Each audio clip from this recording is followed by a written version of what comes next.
महाराजा aggression hospital जो कि पंजाबी बाग में पड़ता है। पंजाबी बाग के जैसे ही मेट्रो स्टेशन से आप उतरते हो बिल्कुल उसके सामने ही है। तो बहुत अच्छा हॉस्पिटल है अगर आपको जाना है, क्योंकि मैंने ना इनकी द्वारका वाली ब्रांच देखी है, वो बिल्कुल छोटा सा हॉस्पिटल था। लेकिन ये जो हॉस्पिटल है ये मैंने बिल्कुल मतलब मुझे पता नहीं था कि इतना बड़ा हॉस्पिटल है। 400 से ज्यादा बेड का है और जो बन रहा है साथ में रेडी हो रहा है। जैसे मैक्स स्मार्ट वाला था ना, रेडी हुआ था और बहुत सारे बेड उन्होंने ओपन करे थे। तो मुझे लगता है 300-400 बेड तो और ही ओपन कर देंगे जितना बड़ा ये और बना रहे हैं हॉस्पिटल। यहाँ पे बहुत सारी वैकेंसीज है। यहाँ पे कितना आपको स्ट्रेसफुल काम है या फिर कितनी आपको सैलरी मिलेगी, क्या क्या चीजें आपको पूछी जाएंगी, ये सारी चीजें आज की वीडियो में हम डिस्कस करेंगे। तो वीडियो के साथ शुरू से एंड तक जरूर बने रहना अगर आपका मन है यहाँ पे जाने का। क्या क्या चीजें हैं यहाँ पे बहुत जरूरी है। कुछ चीजें तो ऐसी है कि जिसके बिना अगर जाओगे तो आपका चक्कर ही लगेगा। तो मैं वीडियो में आगे सारी चीजें एक एक करके आपके साथ शेयर करूंगा। तो सबसे पहले हम लोकेशन की बात करते हैं। तो लोकेशन देखो इसकी पंजाबी बाग में पड़ती है, जैसे कि मैंने बताया मेट्रो स्टेशन के बिल्कुल सामने। बेड की बात करूँ तो 400 बेड का ये है जैसे कि गूगल पे दिखाता है। और अगर जो बिल्डिंग बन गई तो और ज्यादा इनके बेड बढ़ जाएंगे। 1991 के आसपास ये बना हुआ था, तो काफी बाहर से बिल्डिंग थोड़ी ग्रीन से कलर की आप जैसे देख रहे हो ना वीडियो में, थोड़ी सी पुरानी ओल्ड सी टाइप की लगेगी कि यार ये कैसा हॉस्पिटल है, पता नहीं कितना पुराना, कितने सदियों से बना है,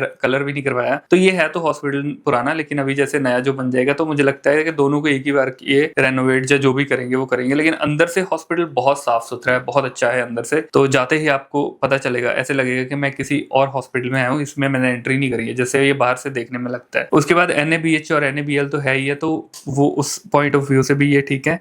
और सैलरी की अगर मैं बात करूं तो यहाँ पे सबसे जो मेन चीज है, पहले मैं आपको वो बता दूं कि वो है DNC। तो DNC के पीछे ये इतना ज्यादा पड़े हैं ना, जितने भी वेस्ट दिल्ली वाले हॉस्पिटल है, पता नहीं इनको किसने बोल दिया है कि बिना DNC के एक भी स्टाफ ले लिया तो तुम्हारा लाइसेंस कैंसिल कर देंगे, क्योंकि सबको DNC के बिना लेते नहीं है। तो मैं भी गया, मेरे साथ भी वही सेम ही हुआ। तो उन्होंने मुझे DNC के लिए बोला, मैंने ऑलरेडी DNC अप्लाई कर रखी थी। तो आपको अगर आपने DNC अप्लाई नहीं करी है तो वो आपको मना कर सकते हैं, बट स्टिल अगर आप फीमेल हो तो आपको वो 100% लेंगे। ਹੱਸਦੇ ਚਿਹਰਿਆਂ ਦਾ ਮਤਲਬ ਇਹ ਨਹੀਂ ਹੁੰਦਾ ਕਿ ਉਹਨਾਂ ਨੂੰ ਕੋਈ ਤਕਲੀਫ ਨਹੀਂ ਹੁੰਦੀ।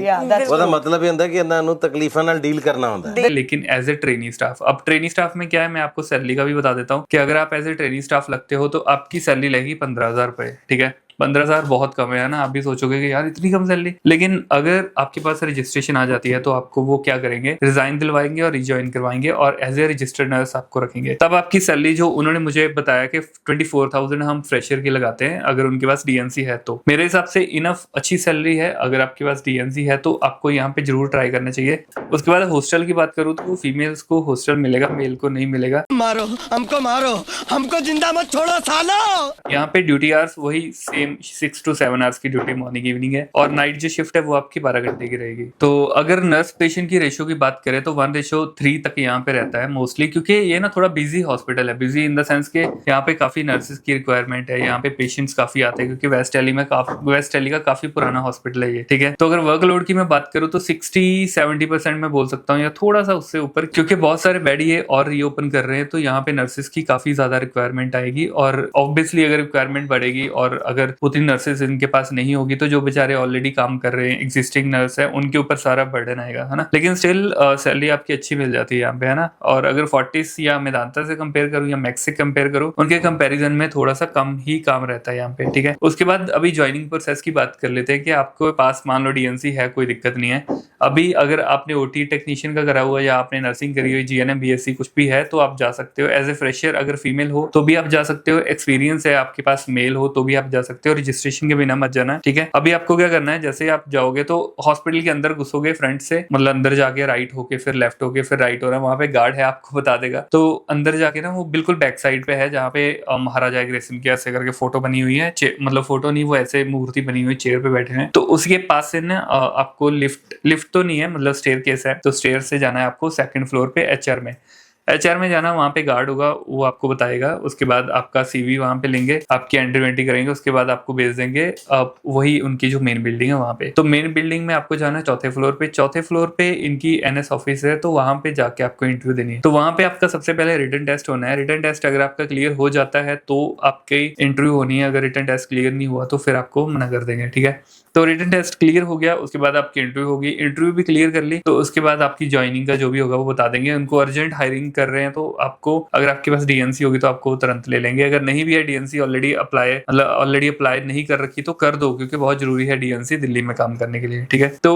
अब यहाँ का टेस्ट पेपर भी है और इंटरव्यूज भी है और उसके बाद डिपार्टमेंट में भी इंटरव्यू है। तो इंटरव्यू थोड़ी डिफिकल्ट तो होती है, ऐसा नहीं है कि इंटरव्यू बहुत ईजी है इनकी। तो इंटरव्यू क्लियर कर सकते हो अगर आप तो बहुत बढ़िया है, अगर नहीं कर सकते हो तो आप मेरा कोर्स ज्वाइन कर सकते हो, क्योंकि कोर्स में मैं आपको विद इन 7 days रेडी करके भेजूंगा। तो आप इसको तो छोड़ो, इसके भी बड़ा कोई और हॉस्पिटल है जहाँ पे आपको जाने का मन है, चाहे वो 40 से मेदांता है, मैक्स है, चाहे दिल्ली का या दिल्ली से बाहर का कोई भी हॉस्पिटल आपको क्रैक करने का मन है इंटरव्यू, तो मैं बैठा हूँ, आप मेरा कोर्स ज्वाइन कर सकते हो। मेरे कोर्स के दौरान आपको मैं बिल्कुल ऐसा है कि 7 days में रेडी करके हॉस्पिटल में लगवा दूंगा। तो मेरे अभी तक मैंने 1150 से भी मुझे लगता है ज्यादा स्टाफ होगा जिनको मैंने लगवा दिया है। और आपको भी अगर हॉस्पिटल की इंटरव्यू क्लियर करनी है और आप नहीं चाहते कि आप फेल हो, या फिर ऑलरेडी आप फेल हो चुके हो और आप नहीं चाहते हो कि अभी दोबारा से मैं फेल हूं, चाहे आप फ्रेशर हो चाहे आप एक्सपीरियंस हो, दोनों को मैं रेडी करूंगा इस तरीके से कि आपको वो खुद पूछेंगे कि आप कहाँ से पढ़ाई करके आए हो, कौन से कॉलेज से पढ़ाई करके आए हो। तो आपकी नॉलेज आपके बोलने से पता चलती है, तभी आपको रखेंगे। अगर आप बिल्कुल ऐसे फ्रेशर हो और आपको कुछ आता नहीं है तो फिर आपका वहां पे जाने का कोई फायदा नहीं है, क्योंकि बिल्कुल मतलब आपको पैसे ही देने के लिए नहीं लेके जा रहे हैं ना। तो उनको भी ये एक्सपेक्टेशन होती है कि भाई बंदा आ रहा है तो उनको कुछ काम तो आना चाहिए, कुछ काम करना तो चाहिए। अगर रिटन वैसे प्रैक्टिकली नहीं आता तो इवन नॉलेज तो होनी चाहिए ना। तो कुछ क्वेश्चंस की हम बात करेंगे कि कौन कौन से क्वेश्चंस आपसे पूछे जा सकते हैं। तो देखो, सबसे पहले ही तो है आपके इंट्रोडक्शन, जो आपको बहुत अच्छे से बोलनी है। इंट्रोडक्शन जो है ना वो आधा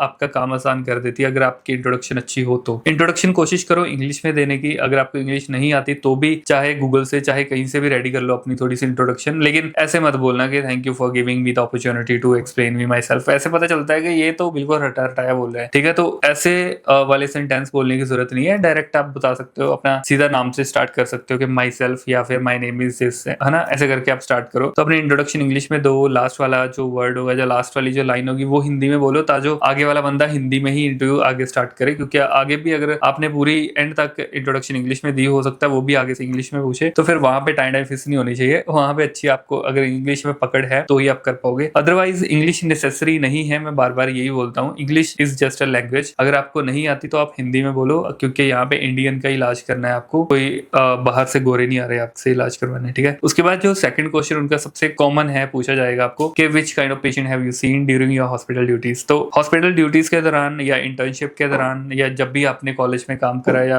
कॉलेज के दौरान हॉस्पिटल में काम करा है तो किस तरीके के पेशेंट देखे हैं। तो ये क्वेश्चन जरूर वो पूछेंगे, तो ये रट के जाना और अपने दिमाग में रखना कि मैं कौन कौन से पेशेंट्स उनको बताऊंगा। बहुत सारे दोस्त, जैसे देखो मैं अगर रेडी करूंगा आपको तो मैं आपको पहले से ही बता के भेजूंगा कि आपको ये बोलना है, इस तरीके से बोलना है, और वही आपको पूछा जाएगा। और अगर उसी तरीके से बताओगे तो कोई दिक्कत नहीं है। बट अगर आप अपने से भी बता रहे हो तो कोशिश करो वही पॉइंट ऐड ऑन करो जो आपको, जिनके बारे में आपको 100% श्योरिटी है। अगर मान लो कल को आपको वो पूछ लेते हैं कि अच्छा किस तरीके के पेशेंट, आपने बोल दिया उन्होंने CVA या COPD या कुछ भी ऐसा, है ना, और उसके बारे में जैसे ही उन्होंने पूछा कि अच्छा बताओ उसमें क्या होता है, बॉडी में क्या चेंजेस आते हैं। बहुत सारे दोस्त ऐसे हार्ट अटैक का बोल देते हैं, तो वो पूछते हैं हार्ट अटैक क्या होता है, बॉडी में क्या होता है, बताओ हार्ट में क्या ऐसी प्रॉब्लम आती है, तो आपको पता नहीं होता, तो है ना, ऐसी जगह पे आप फंस सकते हो। तो इससे अच्छा है कि आप वही चीजें यूज करो या वही क्वेश्चंस अपने आंसर वही यूज करो या रेडी करो जिनके बारे में आपको 100% श्योरिटी है कि अभी मेरे से पूछे तो मैं दड़ा उनको बता दूंगा, ठीक है। अभी जो नेक्स्ट है IV कैनुला की साइट। देखो हम ना कैनुला का कलर तो जरूर पढ़ लेते हैं, बहुत सारे स्टूडेंट है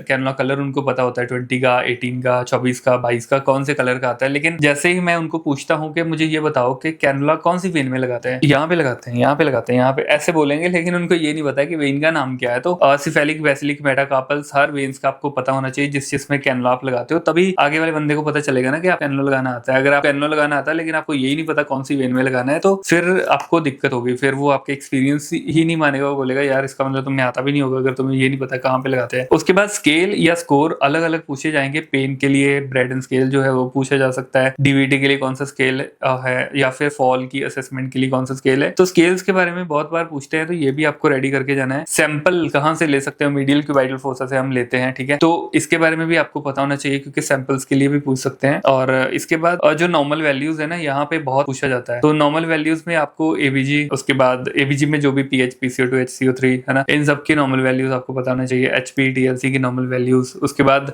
सोडियम पोटेशियम जो है उसकी नॉर्मल वैल्यू आपको पता होना चाहिए। ठीक है, सक्शन प्रेशर क्या रखते हैं, ये सारे जो छोटी छोटी चीजों की नॉर्मल वैल्यू है ना, ये आपको रेडी होनी चाहिए क्योंकि ये बहुत बार पूछी जाती है इंटरव्यूज के दौरान। ठीक है, बीएलएस यहाँ पे पूछते हैं, बीएलएस प्लस सीपीआर। बीएलएस के 5 स्टेप्स आपको हमेशा याद रखने हैं और वो मैंने पीछे वाली वीडियो में भी बताया है। ऊपर मैं उसका आई बटन पे लिंक दे दूंगा, तो आप वहां पे क्लिक करके देख सकते हो। तो उसमें मैंने सारी चीजों को एक्सप्लेन करा हुआ है कि किस तरीके से आपको बीएलएस के 5 स्टेप उनको एक्सप्लेन करने हैं। जब भी आपको कोई सिचुएशन भी चाहे आए कि अगर पेशेंट बेहोश हो गया आपके सामने, तो किस तरीके से उसको टैकल करना है, तो वो भी आप बीएलएस के 5 स्टेप याद रखो और वही बताओ। ठीक है, इसके बाद हाई रिस्क मेडिसिन का पूछेंगे आपको कि हाई रिस्क मेडिसिन कौन कौन सी होती है। कोई भी 5, वैसे आप 10 याद करके जाना, बट कोई भी 5 आपसे पूछ सकते हैं। तो 5 आपको ऐसा है कि रेडी होनी चाहिए। और इसके साथ साथ आपको इमरजेंसी ड्रग्स का भी पूछ सकते हैं कि कोई 5 इमरजेंसी ड्रग्स और 5 ही एंटीबायोटिक्स। तो ये 5-5-5 मतलब 15 चीजें, 15 इंजेक्शन आप याद कर लेना। 5 हाई रिस्क मेडिसिन, 5 आपको करनी है इमरजेंसी ड्रग्स, 5 आपको करने हैं एंटीबायोटिक्स। ठीक है, तो मैं आपको ये बोलूंगा कि तीनों को 10-10-10 करके याद करो, ताकि 5 आपके दिमाग में निकल जाए। 5 तो रहे एटलीस्ट, है ना। अगर आपने याद ही 5 करे और आपको याद आए वहां पे 2 या 3, तो फिर दिक्कत हो सकती है। ठीक है, तो इसलिए 10 पढ़ो, 5 छोड़ दो, 5 भूल गए कोई दिक्कत नहीं है, 5 तो बताओगे। ठीक है, उसके बाद ना आपको क्या पूछ सकते हैं, जैसे बीपी शुगर का ना, मैंने देखा है कि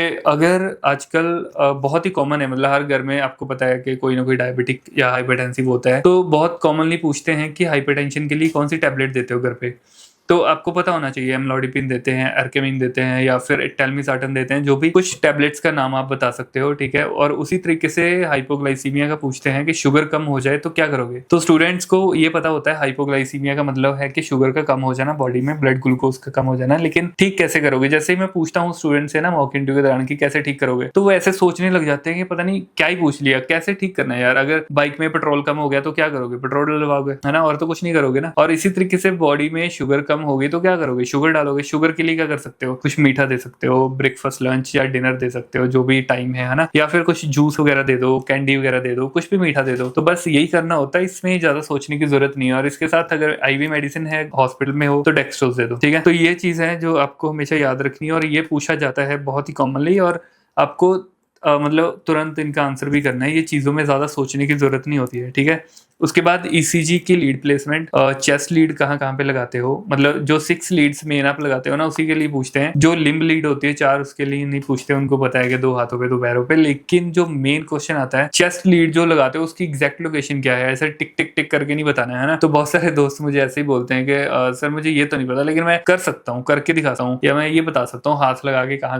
पे। तो हाथ लगा के वो नहीं पूछेंगे आपसे, है ना। तो आपको करके नहीं, मतलब आपको बोल के बताना है कि कहाँ पे लगाते हैं, है ना। जैसे V1 है तो right side of the sternum 4th intercostal space, V2 है तो left side of the sternum 4th intercostal space, V3 जो है 4 और 2 के बीच में आप बोल सकते हो, V4 जो है वो मिड क्लेविकुलर लाइन और 5th इंटरकोस्टल स्पेस। इसी तरीके से सारी का आपको प्रॉपर बताना है ना, ताकि उनको पता तो चले कि यार आपको करनी तो आती है ना। बहुत सारे स्टूडेंट वहां पे, मतलब बहुत सारे इवन जो स्टाफ काम भी कर रहे होते हैं, उनको भी नहीं पता होती है। तो अगर आप उनको बताते हो ना, तो वो एकदम से अट्रैक्ट हो जाते हैं, यार इसको तो पता है, यार मेरे बच्चों को तो पता ही नहीं जो काम कर रहे हैं। तो अच्छे से रेडी होके जाना है। मेल हो तो मेल को और ज्यादा प्रिपेयर होके जाना है, फीमेल है तो थोड़ा सा लाइट ही है, मतलब फीमेल को 60% नॉलेज है तो चल जाएगा, मेल को 75-80 तक जब तक नॉलेज नहीं होगी ना, तब तक वो लेते ही नहीं है।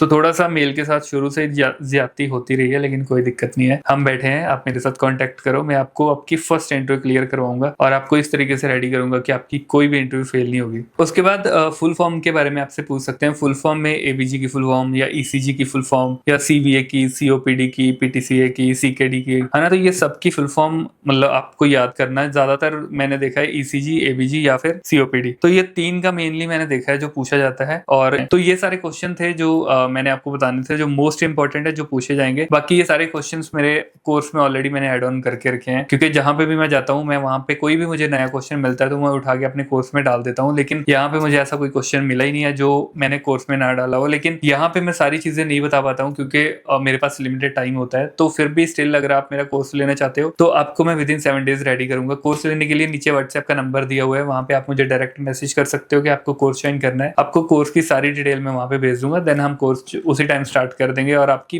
फर्स्ट मॉक इंटरव्यू मेरे साथ होगी, जिसमें मैं आपको आपका लेवल बताऊंगा, क्या क्या गलती आप कर रहे हो, क्या क्या चीज़ें हैं जो आपको ठीक करनी है, क्या आपको बोलना है, किस तरीके से बोलना है, हर एक चीज़ में मैं आपको प्रिपेयर करूंगा अच्छे से। उसकी आपको टेंशन नहीं लेनी है। आपकी प्रिपरेशन मेरी जिम्मेदारी है, आपका काम है पढ़ना और मेरा काम है आपको हॉस्पिटल में सेट करना। तो आप मेरे साथ कांटेक्ट कर सकते हो, व्हाट्सएप का नीचे नंबर दिया हुआ है। तो आज की वीडियो के लिए बस यही था। हम मिलते हैं नेक्स्ट वीडियो में, तब तक के लिए बाय बाय।